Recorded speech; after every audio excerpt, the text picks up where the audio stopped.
¿Qué es el cambio climático? ¿Qué dice el informe del IPCC y cómo le va a ir a Chile al respecto? Lucha contra tu ecoansiedad aquí, con nosotros en Todos los días son domingo.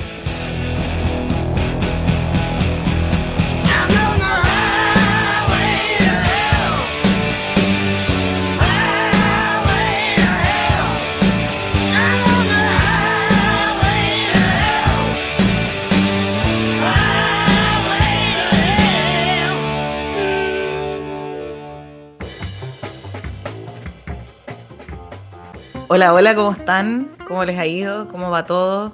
¿Cómo está su agosto? ¿Pasaremos agosto? Ahí vi una cara de preocupación, no voy a decir quién fue. Bueno, estamos aquí como todos los domingos con Alejandro Murillo, biólogo y doctor en microbiología. ¿Cómo estás, Alejandro? No voy a decir que fuiste tú el de la cara de preocupación. Bien. No, yo creo que paso agosto si depende de mí, pero si depende del calentamiento global y el cambio climático, no estoy seguro. Estoy medio deprimido con todas las noticias que hemos visto en los últimos días, así que no tengo ya fe en la especie humana. Tema, de hecho, se acaba de mandar un spoiler, es justo lo que vamos a estar conversando hoy día también con Carlos Apablaza, magíster en filosofía. ¿Cómo estás, Carlos? ¿Cómo va todo? Oli. O sea, todo va súper mal. ¿Cómo? ¿Qué querés que te diga? O sea, para la gente, claro, para los que me están escuchando, es jueves, estamos grabando esto un jueves. El informe salió hace 2 días, un día, 2, ¿cierto? Como El lunes salió. Sí. O sea, yo estoy con alta depresión, así, pero bien dentro de todo. Sí, es un tema que la verdad es que deprime. Tal vez yo me entusiasmo porque es la oportunidad para hablar de este tema, porque la verdad es que nosotros, o el Alejandro sobre todo, que trabaja en el tema de los océanos, sabe que esto no es algo que es preocupante ahora con el informe que salió el lunes, sino que es una temática que da vuelta y que es súper compleja. Estábamos hablando antes de comenzar a grabar de todas las aristas que tiene y lo complejo del problema, y que tal vez eso también nos termina deprimiendo un poco, porque estos problemas complejos a veces cuesta encontrar la solución. Y como decía el otro día en un programa de televisión la Cristina Dorador, la científica y constituyente, por eso es tan importante una mirada transdisciplinaria para abordar estos problemas, porque no hay una única solución o no hay una única mirada, y es algo que requiere interacción y voluntad de distintos lados.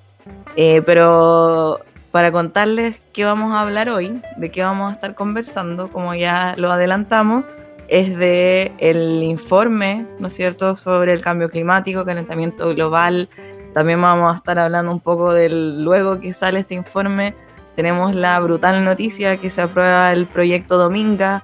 Entonces vamos a abordar, tenemos hartos temas, vamos a tratar de ser breves como lo hemos hecho al menos en los últimos 2 programas, pero si no, ahí podemos sacar otro programita, ya que el tema está muy candente. Y quiero partir preguntándole a Alejandro, porque hemos... Como que es casi una broma que digáis que el tema está muy candente, es como... Oh, lo siento. Podemos borrar esa parte.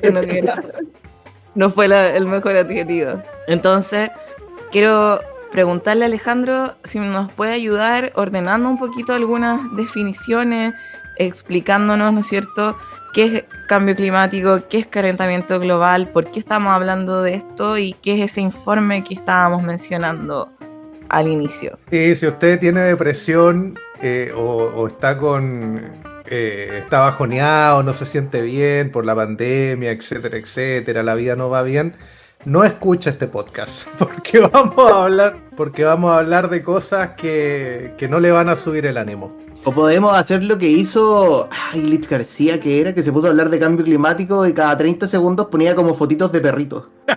Claro, va a ser necesario. Para respirar. Va a ser necesario, porque de otra forma...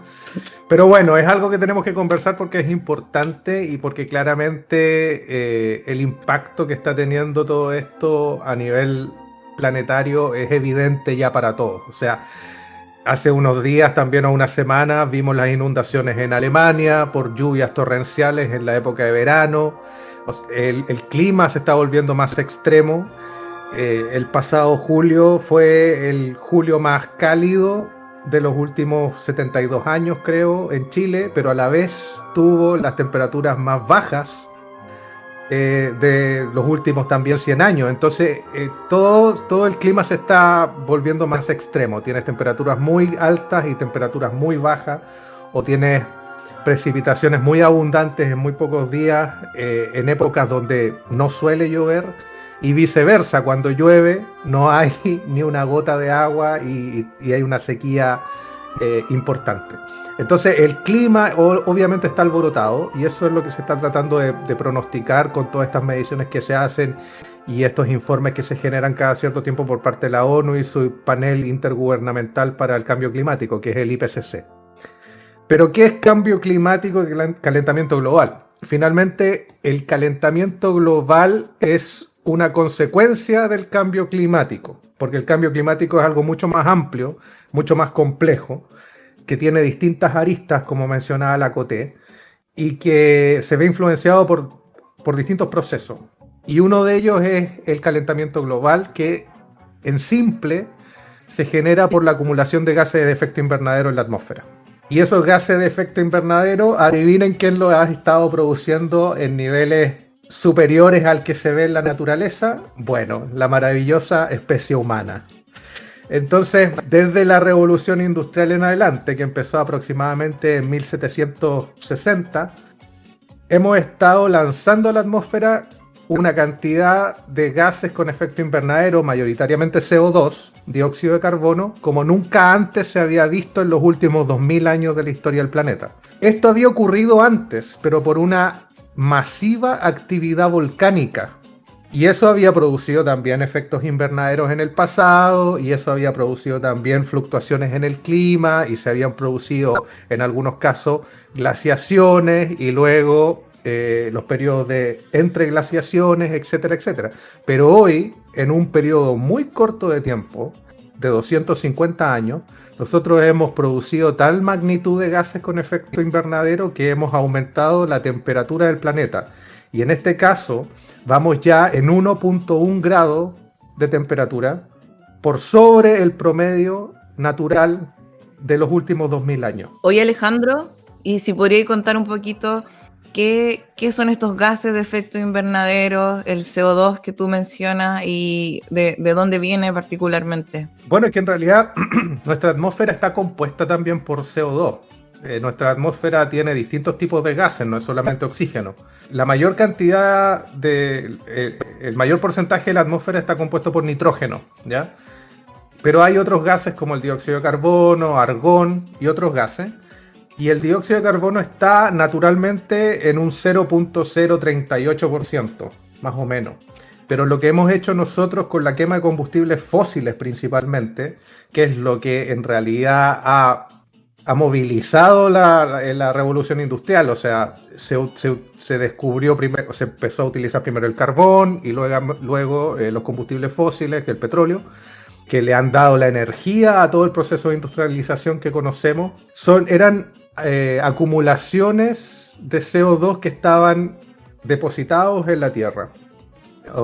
De carbono, que estaban depositados en la Tierra. Todos estos combustibles fósiles, el carbono, son como naturalmente, por miles y miles de años, se depositó en las capas subterráneas de la Tierra carbono.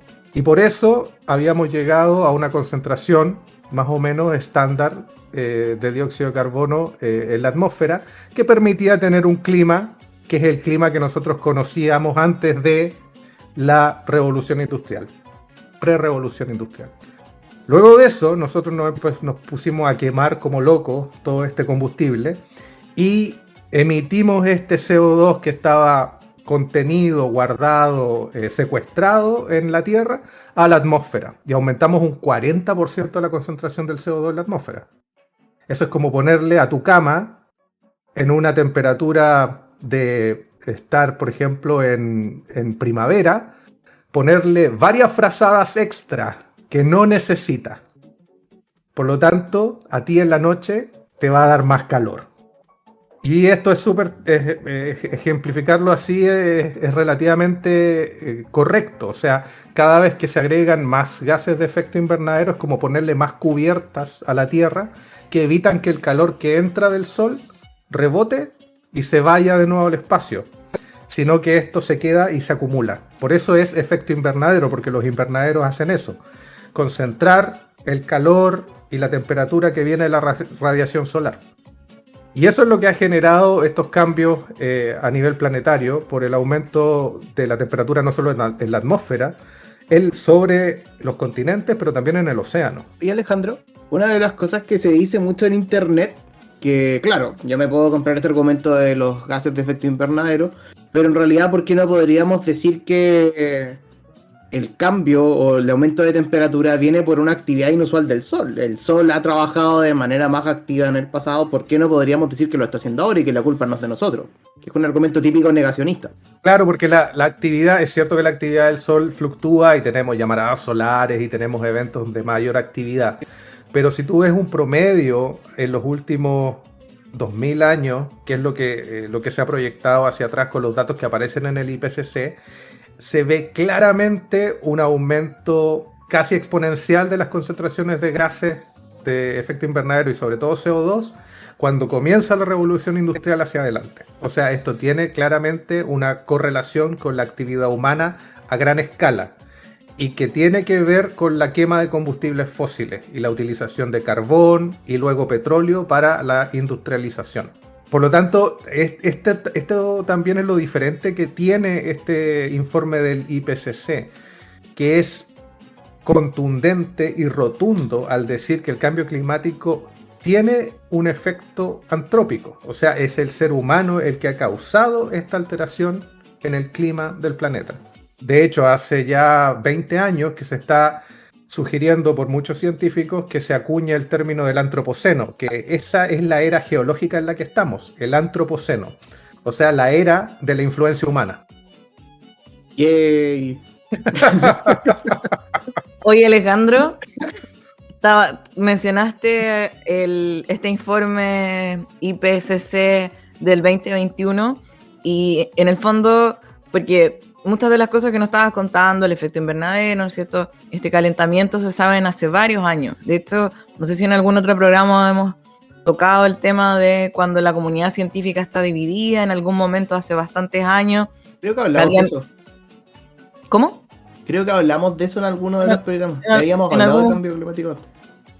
O en algún momento como hace muchos años había más, ¿no es cierto?, menos evidencia, todo más asociado, ¿no es cierto?, a modelamiento, pero ahora ya la evidencia es contundente. ¿Nos puedes contar un poquito específicamente qué es esta evidencia tan contundente que nos contabas al principio también que te tiene tan deprimido y cómo nos vamos a ver afectados como en nuestro territorio, básicamente? Claro, eso es lo que todos quieren saber. Es como, ya, ¿en qué efecto esto aboca? ¿Qué nos va a pasar? O sea, sabemos que si aumenta la temperatura, se derrite en ciertos lugares, aumenta el nivel del mar y Chile es como muy angosto. Entonces, ¿qué va a pasar? Como ustedes decían, los científicos hace muchos años que vienen hablando de estos cambios en el clima y en los patrones climáticos y la actividad humana, por lo menos desde los años 70, que se está hablando de que el ser humano tenía una influencia muy fuerte en estos cambios. Pero había poca información, había también, yo creo que una comunidad científica pequeña estudiando estos cambios del clima y correlacionándolo con distintas variables. Y eso empezó a cambiar. Hasta los 90 todavía había una discusión de si esto era un proceso natural de la Tierra, como ocurrió en el pasado, o si realmente había una influencia humana. Pero hoy ya sabemos con todos los datos que se han recopilado y con estos paneles de expertos que se han generado en organizaciones como la ONU, que la influencia humana es categórica. O sea, ya no hay, es irrefutable de que esto tiene un impacto por la actividad humana. Creo que la frase que se usa ahí usualmente en esos informes, que también estaba con los clorofluorocarbonos y en el de el tabaquismo, es más allá de toda duda razonable, ¿no? Sí, Más allá de toda duda razonable, bueno, ellos usan que es irrefutable en realidad los datos que se presentan, ¿ah? Y así como hay paleontólogos, hay paleoclimatólogos. Y lo que hacen los paleoclimatólogos es reconstruir el clima del pasado. Y por eso sabemos hoy cómo era el clima hace 2000 años. Y por eso sabemos que, como no había pasado en los últimos 2000 años, se ha incrementado mucho la concentración de gases con efecto invernadero y la temperatura global, ¿ya? Y por eso también se puede indicar en cuándo empezó este aumento radical de ambos parámetros. ¿Qué va a pasar en Chile? ¿Y qué es lo que nos interesa? Bueno, Chile está dentro de los 10 países más afectados. O sea, estamos como hasta el Loli, podríamos decir. Porque, y siempre lo hemos estado, ¿eh? Porque en el sentido de que en todos los reportes, Chile siempre ha estado dentro de la lista de países que se ve muy afectado por cambios radicales del clima. Por lo tanto, no es noticia, no es novedad que en este nuevo reporte salga como uno de los países que va a estar más afectado.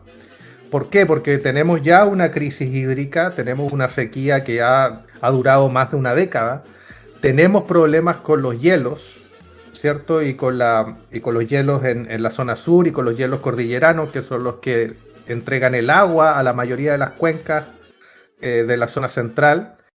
Tenemos un problema de desertificación en el norte, por lo tanto nosotros teníamos problemas previos a que esta catástrofe climática se pusiera o se volviera más importante. Por lo tanto, Chile va a ser muy impactado. Claramente vamos a tener más problemas con el agua. De hecho, no sé si han visto, pero han aparecido por ahí también algunas fotografías de la cordillera de este invierno comparado con el invierno pasado. Y la cantidad de nieve que cayó es mínima comparado con el invierno pasado. Por lo tanto, no solamente eso va a repercutir en los acuíferos, en las fuentes de agua durante el verano, sino que puede ser que se vaya incrementando en el tiempo.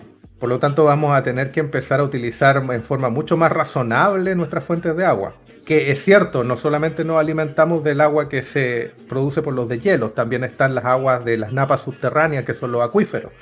Pero no hay muchos estudios de cuánto volumen está en estas reservas de napas subterráneas y no sabemos si en realidad vamos a poder explotarlas y va a ser suficiente. Entonces también vienen las nuevas tecnologías para, por ejemplo, utilizar el agua de mar con desalinización. Pero eso también implica un impacto en el ecosistema marino. Por lo tanto, aquí estamos un poquito en un loop negativo en cuanto a lo que podemos hacer para solucionar o mitigar algunos de estos efectos. Además, creo que está el impacto en la desalinización del agua de la generación de salmuera, ¿o no? Que creo que yo no tenía idea, esto yo lo averigué hace poco, que es como hipercontaminante, yo no tenía idea. Es que aquí es cuando tú no puedes pensar en un solo proceso para mitigar, sino que finalmente tienes que entender que cualquier proceso que hagamos va a tener un impacto. Pero vas a tener que llegar a poner estos procesos en una seguidilla de utilizaciones de los subproductos o de mitigación de los subproductos que se producen. Porque como tú dices, hay subproductos negativos en todo proceso humano. Por lo tanto, si vamos a tratar de mitigar un problema produciendo otro tipo de contaminante, nos estamos pisando la cola nuevamente. Claro, que es la discusión que hemos tenido desde que se sabe más o menos que el cambio climático va a suceder. Que empezamos a pelear como, vamos a hacer esto y, pero esto contamina o esto daña la naturaleza, y al final no hacemos nada. Que es la discusión que yo encuentro que Occidente de cierta manera falló en tener. Que es precisamente lo que estáis diciendo tú. El punto no es como asumir que no vamos a generar daños, es de qué manera vamos a ordenar las cartas que tenemos de tal manera que generemos el menor daño posible. Es que la actividad productiva tiene que ser acorde con la protección del medio ambiente. Claro. Y tenemos que aprender a hacer eso. Y tenemos que cambiar nuestra matriz productiva y también sociocultural, porque finalmente este sistema de extractivismo y consumismo, y donde todo es desechable, y la producción de basura de todo tipo, que va al ambiente, es lo que nos tiene un poco en este problema. Claro. Pero el cambio es a nivel planetario además, o sea, ni siquiera es un cambio cultural que tiene que hacer una sola nación o una sola sociedad. O sea, si nosotros, por ejemplo, Chile es de los países que menos contamina a nivel de CO2, ¿ya? Nuestro problema no son las emisiones de gases con efecto invernadero. Nosotros tenemos otro tipo de problemas de contaminación, como zona de sacrificio, la minería, etcétera, ¿ya? Por lo tanto, nosotros podemos llegar a ser carbono neutrales en algún momento. Pero ¿qué pasa si Chile llega a ser carbono neutral en 2050, pero China, India, Estados Unidos siguen tirando pero como si estuvieran de fiesta, CO2 a la atmósfera? Nos vamos a ir al demonio igual. Claro. O sea, esto quiere decir que es un problema planetario que tenemos que enfrentar como especie. Pero finalmente están los intereses económicos. China va a dejar de crecer para mitigar el cambio climático. China a lo mejor va a transformar su matriz energética y va a transformar su matriz productiva para mitigar el cambio climático. Pero eso lo va a hacer ¿en cuánto? ¿En 10? ¿En 30? ¿En 40 años? Y eso es importante lo que estáis mencionando ahora, porque ahí van las responsabilidades individuales. O sea, durante mucho tiempo, gran parte de toda la dinámica de se viene el cambio climático, que esta cuestión como que se viene el fantasma del comunismo, enfocamos lo mismo durante mucho tiempo, era culpar, me encanta esa cuestión que leí el otro día en Twitter, a la señora del cuarto que no recicla. La señora del cuarto que no recicla tiene la culpa de que Venecia se haya hundido. Como, claro, ahora que nosotros nos estamos dando cuenta que estos cambios, o que los cambios, el mejor caso posible ya no fue, y que hay ciertos cambios que van a ser irreversibles, uno tiende a tener la actitud rara de creer como, ya fue. Entonces, lo que dice Alejandro es cierto, entonces hay que hacer que las grandes economías o que las 100 empresas más grandes del mundo dejen de hacer cosas y se soluciona todo. Yo no tengo que hacer nada. Esa es precisamente la actitud que no hay que tomar, encuentro yo. Es como, las grandes economías y las 100 empresas más grandes del mundo producen cosas que uno compra. Es como, no producen, no sé, iPhones o bienes materiales porque eso genere valor por sí solo. Lo generan porque hay alguien que está comprando esas cosas. Entonces, claro, ahí uno puede pensar como no es irrelevante o totalmente irrelevante el cambio de actitud de vida que cada uno de nosotros pueda tener. No es tu culpa el cambio climático, pero sigue siendo tu responsabilidad tratar de pararlo. Sí, claramente aquí, bueno, lo que pasa es que si tú le pides a una comunidad o a una sociedad que recicle, que separe su basura, que sea más consciente con el medio ambiente, que reutilice, que no deseche todo lo que consume y que, por ejemplo, empiece a utilizar por más tiempo la ropa y no se compre ropa porque las empresas textiles contaminan y porque...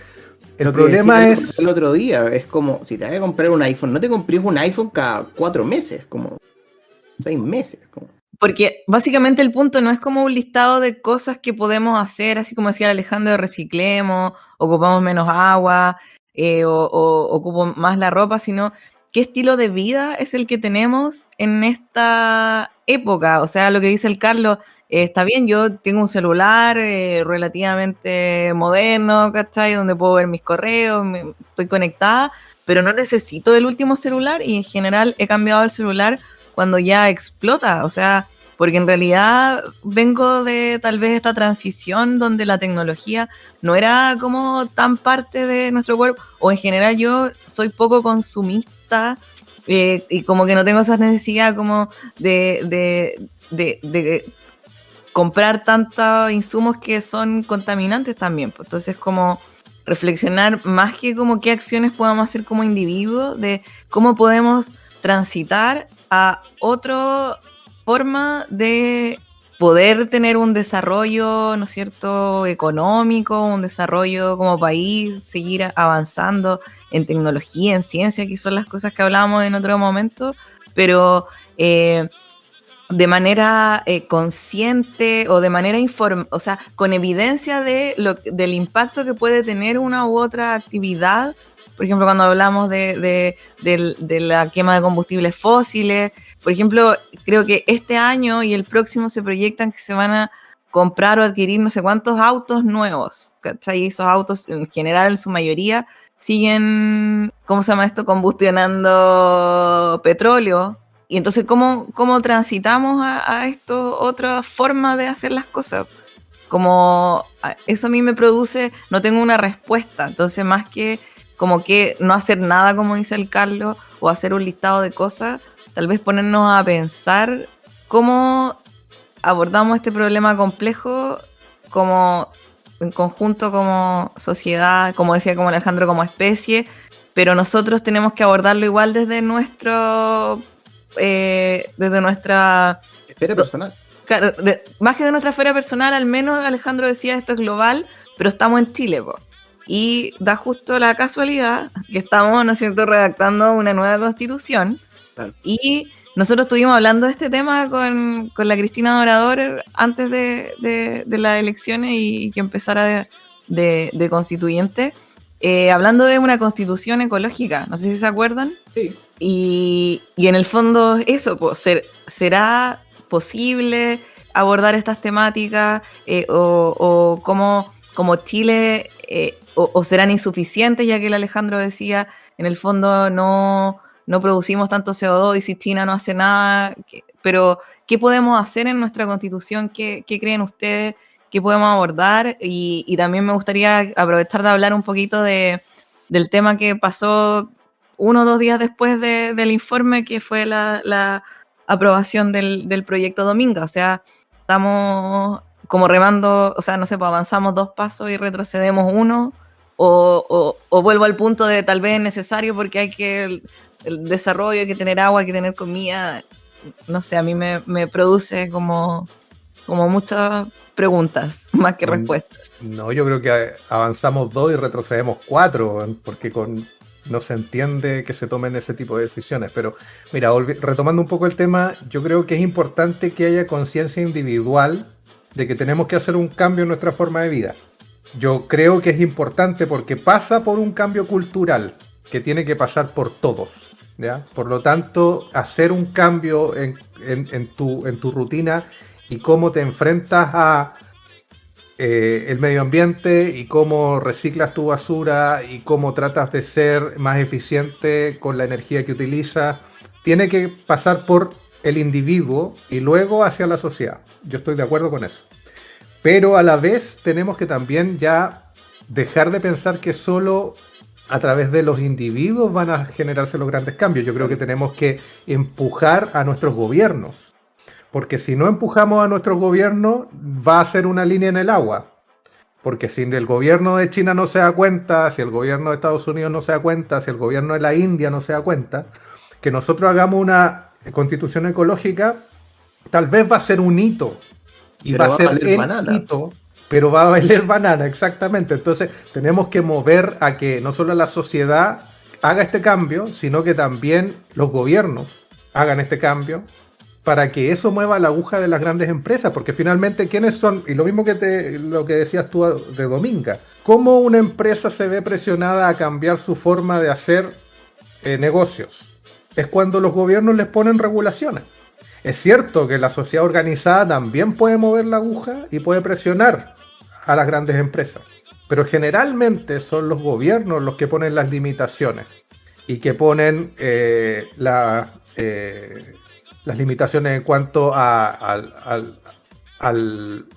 lo que pueden utilizar, a lo que pueden utilizar de los recursos naturales, a cuánto, cómo tienen que mitigar el impacto que producen, etcétera, etcétera. Entonces, yo creo que tenemos que por ese lado, que es que hay una luz de esperanza, creo yo, con una constitución ecológica, donde el gobierno respete y promueva el respeto por el medio ambiente y donde se entienda que la actividad productiva ya no puede pasar por generar zonas de sacrificio. Y la actividad productiva y el crecimiento ya no puede pasar por destruir el medio ambiente. Tenemos que tener otra relación con nuestro crecimiento, con nuestra economía y con nuestras actividades. Y darnos cuenta también que no somos el hoyo, o sea, no mirarnos el ombligo, no somos el hoyo del queque, sino somos la única especie en este planeta. Y si se extinguen especies, eso importa y nos afecta, porque son parte de un ecosistema que ha evolucionado por miles de millones de años para ser el ecosistema que sustenta nuestra vida. Y si eso Oye, cambia, nuestra vida se ve en riesgo. es muy divertido lo que estáis contando porque de hecho lo pasé, un saludo para mis niños del colegio. Estaba pasando esto en clases hoy día, no hoy día en la mañana creo, pero la semana pasada. Que es el cambio de mentalidad de dejar de ver la naturaleza como un saco de materiales y empezar y entendernos a nosotros como el sujeto que va sacando cosas del saco, que ha sido como hemos vivido en los últimos, no sé, 3 siglos, 4 siglos, a empezar a vernos a nosotros como una parte más o un engranaje más de la naturaleza y empezar a entender que los destinos de la naturaleza y el nuestro están atados. Esta idea estúpida de que nos vamos a ir a Marte no va a funcionar, es como... Esa O sea, metáfora de que hecho, decía Carl Sagan era muy linda, como la Tierra es una pequeña nave espacial volando en el exacto, espacio y no hay otra. Es como... exacto. Y en la práctica es así. En la práctica es así. Y es el único planeta que conocemos que sostiene la vida. Así que puede haber muchas intenciones de colonizar el universo y puede haber mucha ciencia detrás encontrando lugares aptos para la vida. Pero claramente, hasta el momento, este es el único lugar donde sabemos que se desarrolla la vida como la conocemos. Si usted Y no yo, le cae a su millonario de turno y empieza a sacar las guillotinas, parece. no, y además, yo creo que es muy importante, nosotros somos de otra área, pero a mí me encanta la astronomía y la astrobiología. Y si la gente supiera un poquito más del universo y de y en este caso no quiero usar la palabra en tono religioso, sino que de las posibilidades, el milagro que es la vida en la Tierra, por las bajas posibilidades que había de que se generara, empezarían a cuidar mucho más el planeta. Porque en realidad, y lo hemos hablado en otros podcasts también cuando hablamos de la luna y hemos hablado antes de esto, todo lo que tuvo que ocurrir para que este planeta llegara a tener las condiciones que tiene hoy es casi, no es imposible, pero es improbable. Entonces tenemos que cuidar lo que el único hogar que tenemos. Yo encuentro terrible eso. Es tan lindo ese pensamiento. Y la gente prefiere no ver eso y decir alienígenas ancestrales. Sí, terminarlo ahí. Chicos, vamos a tener que cortar el tema aquí. Ya se nos está acabando el tiempo. Yo creo que esto va para largo. Probablemente, no sé qué creen los chicos. Yo creo que vamos a grabar otro programa del cambio climático con más datos. Mira, yo creo que tenemos que grabar uno, pero con datos bien específicos de lo que pasó con Dominga. Claro. Porque como lo habíamos comentado antes de empezar, también queremos poner los informes que se han generado sobre el proyecto. O sea, no queremos decir no a Dominga en estilo Greenpeace, solo porque no queremos que se haga nada. ¿Cachai? No queremos ponernos en esa posición de que no queremos que se intervenga en ningún lugar, sino que queremos hacerlo desde el punto de vista de tener los estudios y de tener toda la información, pero claramente es un tema importante que hay que revisar porque ahí se va a estar afectando un ecosistema que realmente es único y que tiene que ver con la biodiversidad, que es súper relevante justamente en este contexto de cambio climático. Oye, Alejandro y Carlos, ya sí, sé que estamos cerrando, pero solo quiero hacer como este programa ha sido bien de reflexión, fue más como un descargo de nuestras angustias y depresiones con respecto al tema. Es que tal vez a terapias. Es que tal vez usted en su casa, donde esté, no está tan preocupada por este tema, porque está, no sé, en Santiago, ahí en alguna comuna donde quizás no observa algunos de los aspectos que hemos hablado hoy. Yo estoy en la tercera región, que es como la región completa, es una zona de sacrificio. Esto en Copiapó tú puedes ver a simple vista los relaves mineros que están bajo toda normativa, pero es bastante impactante, y la calidad del agua, no sé, hay como que de verdad a veces cuando uno está, yo como he comentado otras veces, he vivido casi toda mi vida en Santiago, entonces a veces uno que está en Santiago, y esto lo digo no para decirle a la gente que está en Santiago que mala onda, sino que ¿dónde están en general los tomadores de decisiones? Y las personas que deciden todas las cosas. Y por eso es que cuando hablamos del centralismo y que las decisiones son centralizadas, es que vemos un problema, porque el hecho de no ver la realidad te hace tomar otras decisiones. Entonces, eso quería comentar nomás como reflexión final. De ahí seguimos hablando en otro programa. Y eso, me despido de hoy. Sí, pues queda harto tiempo para seguir hablando de estas cosas. Y me preparo un trago bien cargado. La agonía va a ser larga, así que va a haber harto tiempo para ir. Oh, ya, perdón. Sí. No, Luis, ojalá que podamos empezar a ver cambios en cuanto a cómo nos relacionamos con el medio ambiente. Yo no soy pesimista, soy un optimista realista. Y en ese sentido quiero ver qué es lo que va a pasar con la nueva constitución. Y ojalá que haya muchos de estos proyectos o megaproyectos que están en cuestionamiento, que creo yo deberían quedar un poco stand-by hasta que se decida en esta nueva constitución cómo va a ser nuestra relación con el medio ambiente. Y que se decida con todos los actores involucrados. Por ejemplo, no está el nuevo Ministerio de Ciencia, la seremía que corresponde a la región de Coquimbo, por ejemplo. Uno diría, ¿por qué si son temas que estamos hablando que la evidencia es importante en estas temáticas? Pues yo por mi parte a nivel mundial estoy muy metido, como en la misma línea de Alejandro, de qué va a pasar con el cambio cultural, porque realmente, y esto no se puede tratar de puntualizar menos, necesitamos cambiar cómo nos pensamos a nosotros mismos en el planeta. Onda, parece fácil de hacer, pero claro, estamos hablando de un montón de cambios de matrices productivas y cosas por el estilo que implican cambiar esa relación, pero hay que recordar que no sabemos ser de otra forma. Si eso es lo brígido, como todo lo que viene de aquí para adelante, si vamos a decidir tomar el guante de esta cuestión que acaba de pasar, que deberíamos haberlo tomado hace caleta, pero ya, filo, pasó lo que pasó, es nuevo, es como, ¿qué va a pasar? Ojalá no sea extinción. Pero en fin. Ya, chicos, que ya de verdad nos estamos comiendo todo el tiempo.